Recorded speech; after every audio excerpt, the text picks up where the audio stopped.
Hey, if you want to work your chest muscles, then you're probably used to doing weird movements at the gym, like the bench press, right?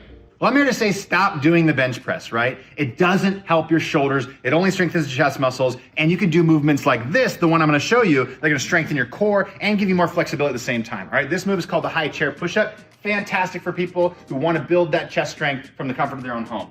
Place your hands on the back of a nice sturdy chair or a desk. Come out into a plank position. Now here's the opportunity right here. Squeeze the glutes and squeeze the core. How do you squeeze the core? Imagine you're pressing your hands into the ground and dragging them back towards your toes. If I press my hands down while I'm in this position, whoa, my core fires like crazy. Now as you do these push-ups, bring your elbows down towards the ribs. Don't let them flare out like this. Down towards the ribs, inhale as you go down, exhale as you go up. Keep pushing the hands into the surface the whole time.